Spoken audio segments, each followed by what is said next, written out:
Never underestimate the power of passions, they say. For if you allow your passion to become your purpose, it will become your profession. We here at 1480 are committed to help you channel your passions through the curation of mind boggling passion projects. As a part of our expansive series, we will communicate with a diverse set of individuals regarding their successful passion projects, with the hopes that it will inspire you to start one of your own. So, stay tuned for much more, and let's channel our passions together. Today, we'll be joined by Ruchika Bhuyan, a student who started her own local Girl Up non-profit organization. Hi, Ruchika. Thank you so much for sitting down with me today, and thank you so much for taking time out of your day to tell us about your initiative and your passion project. Um, so, just to get started, would you like to maybe tell us a little bit about yourself, who you are, where you're from?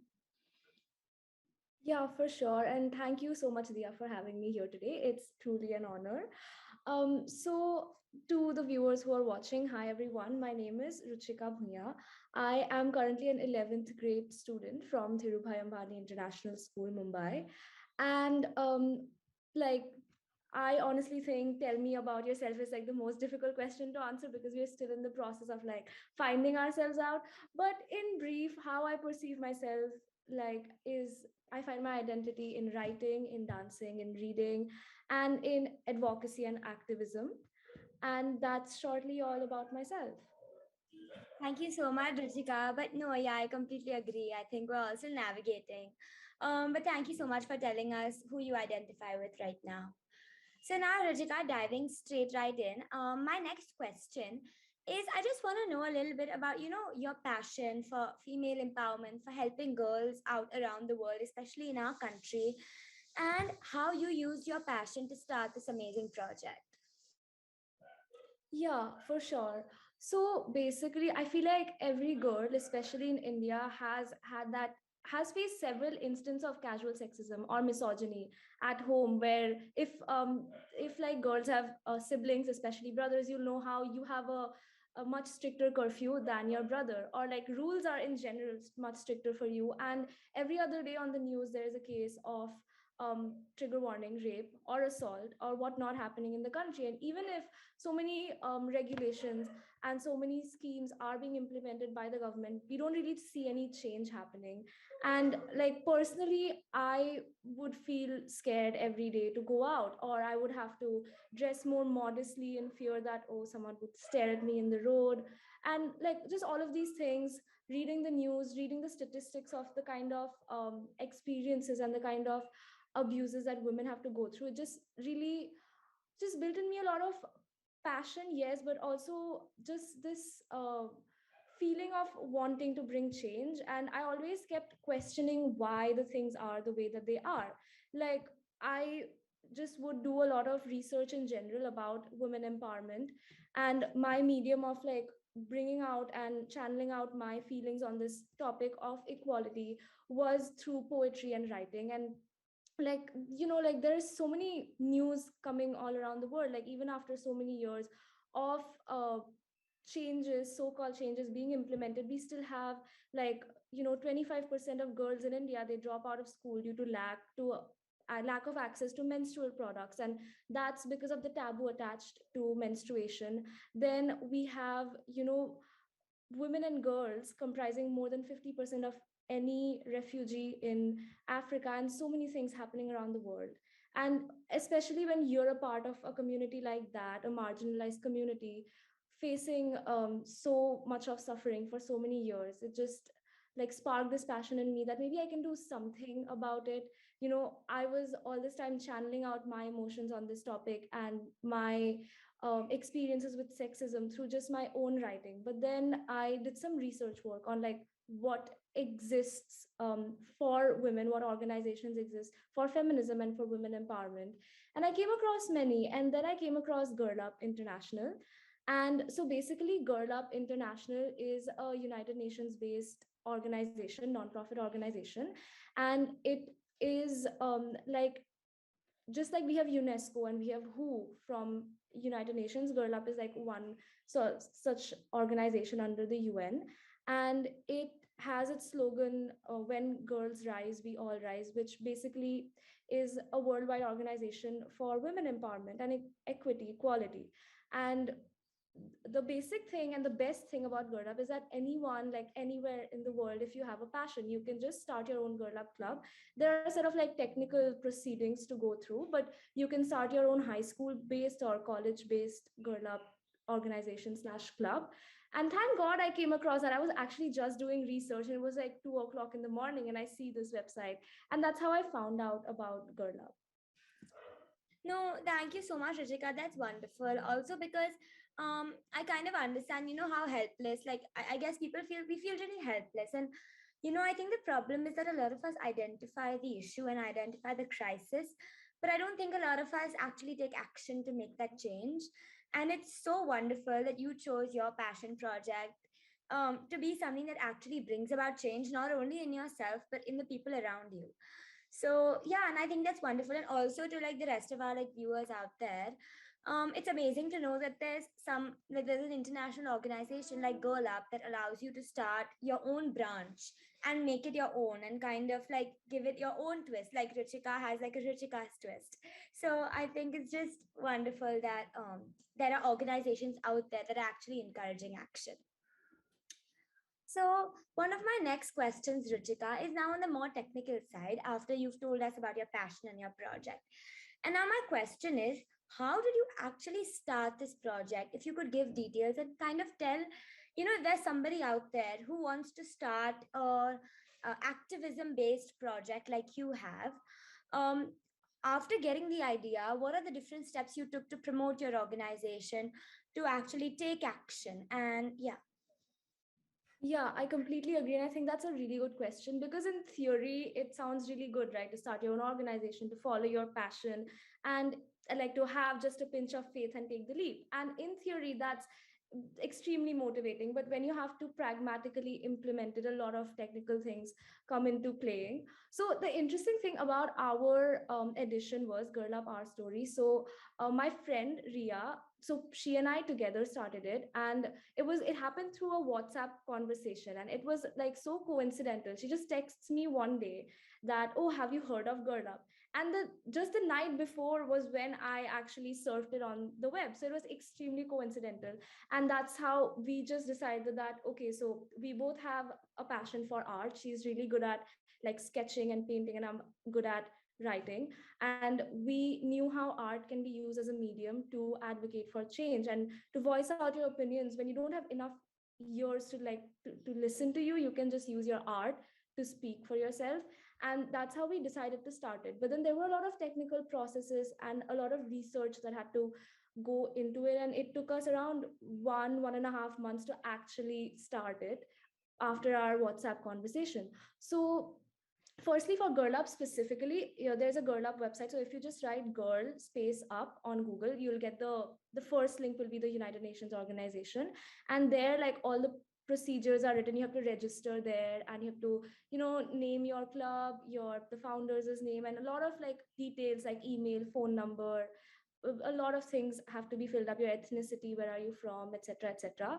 So once you get that filled up, you will get like an approval from them that you have been registered in their like portfolio of like the various clubs in India in total, like sorry, in the world in total. So once you get registered, that's when you can actually like that's when you're official, and that's when you can go ahead and form a team. So once we got done with filling all the whole form, we just reached out to some people for our core team. So Girl Up has this assigned number of I would say positions for the core team. Like we have a president, vice president, treasurer, secretary, deputy secretary, and then you can create your own positions as well in the core team as per necessity.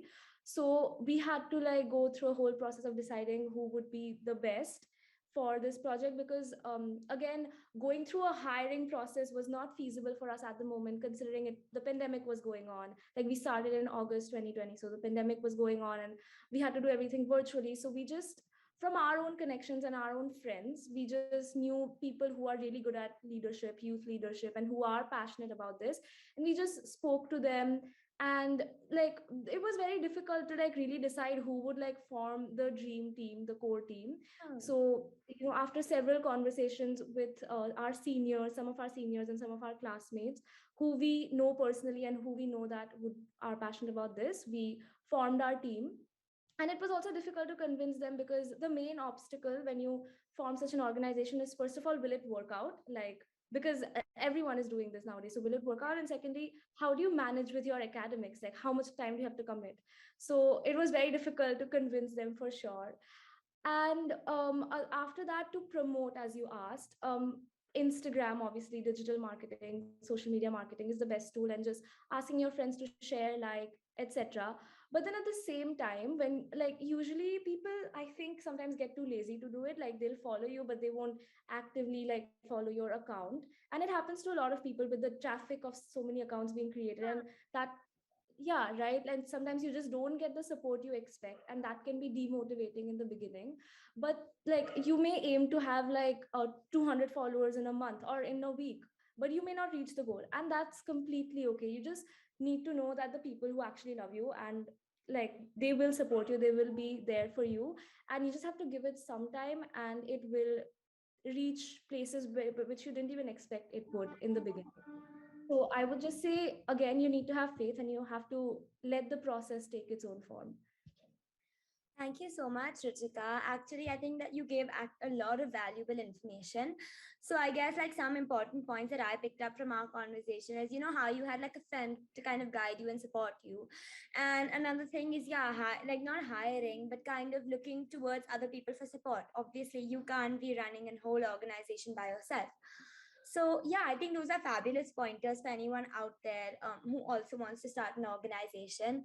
I think please pay attention. So, Yeah, please go ahead. Go yeah, ahead. I'm so sorry. I just completely, I think one point that I forgot to mention, like, research is so important. Like, research the hell out of your, like, your passion. Like, you have to know that the world is very competitive. And even in a not for profit setting, like, there is a lot of competition. There are so many organizations. So if you're going the activism field, you should better know that which are the organizations already there, what kind of work they're doing. Because if you're just replicating existing work, you will not get much value. You don't have a unique selling point. So you have to research a lot about the industry you're going in, and about just whatever like environment you're going in, and about like practices which will help you to promote yourself. So research is extremely important. Thank you so much. No, I think that's actually a phenomenal point you brought up. So thank you so much, Ruchika, for that information. So now I think another thing you kind of mentioned in your like in what you just said was balancing it with academics, and that's I think that's usually with teenagers and the youth in general starting the passion project. I think that's the biggest reservation and the biggest concern, because it's like, how do I make sure I'm devoting sufficient attention to school, because obviously school matters, academics is of paramount importance, as well as my passion. So can you maybe tell us about how you made sure to kind of integrate this passion into your daily life? How did you make sure that it was a constant in your months, in your weeks, etc.? Yeah, I think that's a conflict of interest everyone who has a passion project faces. And so for me, especially, I was very nerdy before starting or before getting into this field of extracurriculars, like extremely nerdy. So having balancing something with academics was out of the picture. So, but then over time you get adjusted to it, and I think one of the main tools that you need to balance your extracurriculars with academics and other priorities is time management. And so what I would do, which I never practiced before, was you need to block out time. There are so many tools you can use for time management. You can have a reminder set, you can have a Google Calendar scheduling, you can use the Eisenhower's matrix, which is a very effective tool to sort out your priorities and your urgencies on the basis of your urgency and importance of a particular activity. So I just use those tools, and like, I just kept reminding myself why I started. Because at one point in life, I think everyone reaches a realization that academics alone can't take you anywhere if you don't like like attain some real life skills that you need, like soft skills that you need, because theoretical knowledge doesn't really get you there. And I think every teenager once at their point hits that realization.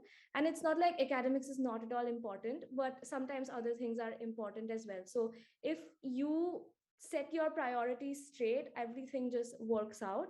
But what is mainly important is just time management. So you should like schedule it. If you know a test is coming up, then you will know that, oh, I will be committing less time now to my passion project. But then you have a team to back you up, and if they don't have exams in the same time, you can let them know. You can always delegate work. So I feel like in the beginning few months it's difficult, because at that time only you have a proper idea of the vision in your head. But as your team builds up, I think whenever you are working in a team, it becomes easy because your team will be there to back you up. Thank you so much. I think that's phenomenal. I think the most crucial part of, I think, starting a nonprofit or an act or like something with regards to activism is having a team. And yeah, that's something I'm going through myself. So as you're saying, it's really, really important. And I really appreciate you bringing that up. And also, I think the tools you mentioned and kind of blocking time out, I think a lot of the times what happens is you kind of forget about your passion project. It's like, I'm going to do studies, but I don't think that's how it should work. You should be like, I'll study the rest of the week, but 1 hour a week I will do this. So, and I think Yeah. that will take you a long way. Thank you so much for that point, Ruchika. Now, also another thing you mentioned. So, on one for 1/8 Instagram platform, I've been doing like the series on passion projects, right? So one of the posts was talking about how to start a passion project, and what you said about remind yourself why. I think we'd mentioned that. So I again want to kind of draw attention to that point of yours. I think it's really important to kind of, if it's not a tangible list, at least in your mind, always know why you started something in the first place. Because I think that getting the idea is like the most exciting part. And then you're like, oh, I have the idea, and you're really happy. But the issue is the action after the idea. And that brings me to my next question. So obviously, you must have been thrilled when you and your friend connected and are like, we both want to do this. But were there any obstacles, that you encountered along the way? And how did you make sure to like persevere through those obstacles and ignore those setbacks and reach the stage that you are? Yeah, absolutely. That's a very great question. And yes, really thank you for reiterating on the point that you should remind yourself why you started. And that was actually one of the thoughts that I again used whenever I had obstacles or my team had obstacles. So I would say there were several obstacles that we faced. Like in the beginning, especially, it was like getting support, getting an audience, because before you start working, you have to also have like an audience to just like promote your cause. And like you just need an audience so that you can build a team from that audience in the future as well. But again, as I mentioned, like there's a lot of competition nowadays. There's so much envy, like because everyone wants to go to the best college, everyone wants to get the best job, be the best in general. And in that phase of competition, you will see like a lot of people like not giving you the support that you probably expected. And it happens with like a lot of other social entrepreneurs that I've spoken to.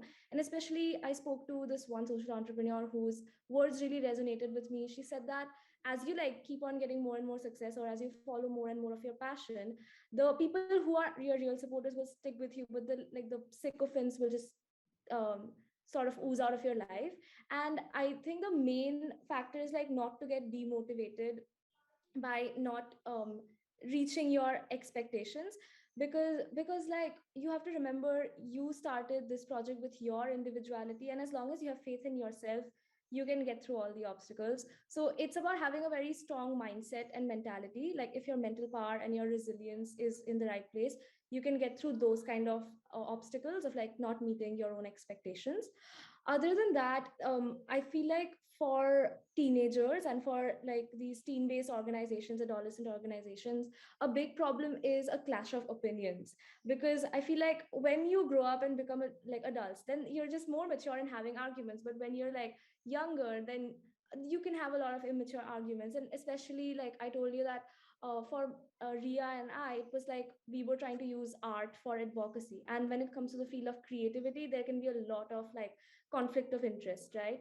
So a major obstacle that we as a team in the beginning that we faced was like, instead of getting synergy out of the diversity of perspectives, we had a lot of clashes and arguments, and that just sort of weakens the team bonding.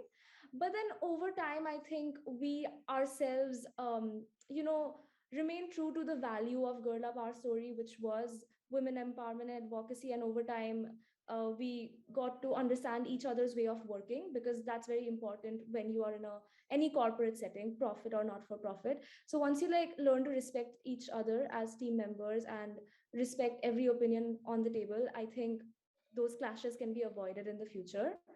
And that's why it's also very important to choose the right team. Now, I'm not saying I chose the wrong team, it's just that I feel like arguments are a part of it, but it's very important to choose the right team who you know will be there for you, because you don't want to regret. That is like an important and very important choice in any passion project you start, if it's like a team based project. And other than that, one last obstacle that we really like faced, and which was really difficult to get through, was finding credible organizations or sources to collab with. Because we started in 2020, so the virtual events, organizing those were not that difficult, they Hmm. were quite easy. But then when it comes to groundwork, and when you have to actually go outside and get the work done, it's, as if you don't have adult support, especially, like, I'm very grateful that my parents helped me in a lot of things, and my team members as parents helped us all together in a lot of things. But to get access to, like let's say an orphanage, to go and donate there, like, how would you connect with them, how would you, reach out to them? So those were some like minor obstacles that we faced along the way. But overcoming those obstacles, again, I think if you have enough passion and enough resilience, you'll just get through them.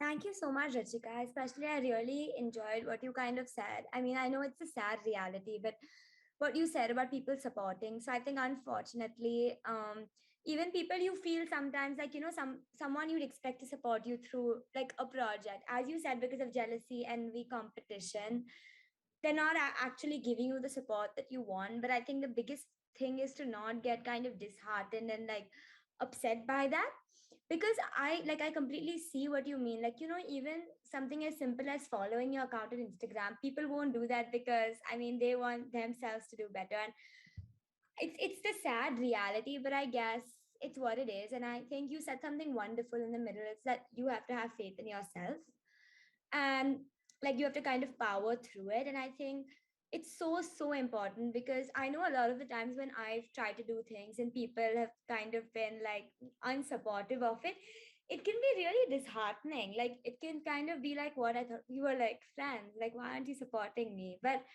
yeah, so Yeah. as you said, I think kind of having that mindset where you understand that someone's lack of support is not a reflection of you, but it's probably a reflection of them. So that was, thank you so much for sharing that with us. And Yeah, like I think, I'm sorry, I'm so sorry. Just like in addition to your point, like I feel like if you surround yourself with the right crowd, because as I said, in the girl up community, right, the other girl up clubs are very supportive. They are very like, we have this familial bonding and compassion among us. So if you surround yourself with the right people, they will be there to support you. So it's about the environment in which you surround yourself. completely agree. And thank you so much for sharing that. Because I mean, I know tangible obstacles are important, but I feel like those are things that you can overcome. But I think something like you mentioned, lack of support or like feeling disheartened, I think like those mental obstacles are more important. Like, something really physical and tangible, you can cross over that bridge. But I think your mental state, when it comes to powering through a passion project, is so important. Yeah, Okay. absolutely. So that brings me to it's a very interesting question actually. So a lot of what, like, as you mentioned, I did some research before starting the series, and some of my research was based on, how passion projects can actually help you, because obviously, the pandemic has allowed, obviously there's been a lot of stress, a lot of anxiety, but it's also allowed us to have slightly more free time. We have, and after a point, watching TV, watching Netflix, scrolling through reels is like, bus, now finished, now I want to do something more. So, and I know you mentioned you started this in 2020, so I'm sure it's been a big part of your life through the pandemic. So I kind of wanted to know that apart from allowing you to make productive use of your time, how has Girl Up kind of, has it been an outlet to you? Did it help you with academic stress? How did it benefit your life, like your mental well-being, etc.? Yeah, that is an amazing question. And to be very honest, Girl Up did help in making my mentality way more stronger and being more receptive and open minded, I would say. So, firstly, in the beginning it was definitely a source of stress because starting is not easy and juggling with a lot of things is not easy, but over time, you get attached to your passion project because it's something you created. And once that hits you, you just like, the love for it keeps on continually growing. And for me, the Our Story edition of Girl Up, it really helped me like discover myself more and the things that I'm passionate about. It helped me develop a lot of skills, like research skills. They're so important in any sector today, so much in demand. They help me build in a lot of, I would say, soft skills like communication, leadership, coordinating with a whole team. And I think the whole like root of a passion project is experiential learning. When you start something on your own, you're independent, but you learn through experience. And that was a big part for me in the past 1.5 2 years almost now. And it also like, I would say, helped me make it like a stress outlet. Like, yeah, I was really stressed with exams and board exams. Like 2020 was the year of board exams, and it also got cancelled at the end, so what was the point? But like, I would use it to like, like, yeah, get out of the stress level. So like, creating posts or writing captions, writing poems, or for the Instagram page, that's like my thing. Like, I would feel so stress relieved in doing those things. And actually, through Girl Up, I discovered my passion for graphic designing and making posts. So I would say in many ways it helped me. And just to like reconnect with your team, or to talk to your partner about, oh, like we should do this in the next month or that in the next month. It's exciting, it's stress relieving, it's just, it makes you feel more at peace with yourself, I would say. Thank you so much, Ruchika. In fact, I think this is something you mentioned before also. It's, about how even if we're not looking at it from, like, look, obviously as a high school students, college is a big part. So obviously extracurriculars is something you want to build on. But as you said that apart from that, Girl Up also taught you a lot of soft skills, like skills that you can't learn. Like I'm not going to open my physics textbook and be learning how to communicate. So I think that's like really, really important. You know how like these passion projects teach us, and in kind of a very subtle way, in a way you might not even realize, like to, I mean, I'm sure you've probably experienced it, as you said, in fact, how to communicate, like with your partner, how to work your way through arguments. I mean, no one's teaching us that. That's something you have to experience. So thank you so much for kind of bringing that up. I think it's a fabulous point. So Thank you. that brings me to one of my last questions for today. Is that obviously you very successfully started your organization, and I personally believe that when you start an organization, it's not necessarily the number of followers you have on your Instagram, but it's like the smallest impact you create. Like what that's done not only for you but for somebody else, because I can see that you seem to have grown a lot through your project. So obviously you've really catered to your own well-being, but I'm sure you've also 100% you've helped others out there as well. So what advice would you give, like from you as a successful like I don't know, successful owner of a passion project? I don't know if that's correct English, but what advice would you give to the youth out there and teenagers who want to start similar projects? I would say just go for it, because I think we waste a lot of time in thinking like, how would others perceive it? First of all, like, that is a very big, I would say, self inner conflict that teenagers face in general about validation from others. Just don't think about what others are going to think. Don't, as I mentioned before, there will be people who will not support you. There will be friends who will turn out not to be friends after all.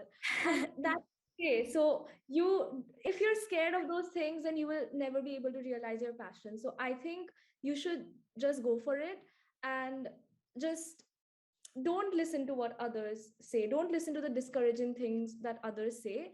if you know that your idea has the power to bring about a change, to impact lives, and or whatever it is, if you know it makes you happy, you should just know you just have one life and you never know what's going to happen tomorrow. So you should just go for it. There is no right time or right opportunity which is going to come to you and say, oh, today you should start it. You have to create the right opportunity. But at the same time, it's very important to keep yourself grounded. Even if you think you may have an exceptional idea and nobody has ever come up with that idea, you should definitely consult like your parents, because they know you so well. You should let Hmm. them know, oh, I want to do this, I want to do that, what do you think about it? Or you can even reach out to someone in that field, like if you know a friend of yours or anyone who is also, you know, working in that field, who has a very successful passion project. Ask them questions, get to know more, and again research. So the thing is, you have to find a balance. Don't get too intimidated. I would say definitely go for it, but at the same time, don't like hold yourself up too high. You should also stay grounded. But the main thing is that you have to silence out the other voices which are trying to, you know, obstruct you from going towards your passion, and just listen to the inner voice inside you and go for it. So that, again, fabulous point made. I know you mentioned a lot of critical things, but for me the most important was, I think something you've mentioned in this interview previously, but I just want to kind of bring it forth again, is don't look towards others for validation, because not everyone's support or lack of support might be genuine. So kind of just focus on what you like doing and kind of power through it, and obviously stay grounded. I think that's really, really important. Don't get a big head about anything you've done. So yeah, thank you so much, Rachika. Also, another question, this is just an addition question that I'm just adding impromptu, is, so you mentioned that a lot of your work on your Instagram is art based. And something I like struggled with, and I think a lot of people I've spoken with who are heavily into the arts struggle with, is whether or not something you're putting out there is good enough. So how do you deal with that? Because I really love writing, but for me it's sometimes scary. I'm really reserved about showing anything to anybody, because I might like it, but will someone else like it? And obviously you're really experienced. So how do you deal with it? So I feel like the field of the arts is like my favorite. First of all, I love artists around the world. I respect them the most in the world, and it's a complete bias. But again, in the field of art, it's very subjective. You can't grade art, and I think it's very wrong to say this art piece is 8 out of 10 and this is 10 on 10, Hmm. because everyone's perception of art, everyone's like interpretation of a piece of art is going to be different, and maybe your interpretation of what I wrote is going to be very different from what I interpret it as, and that's completely okay.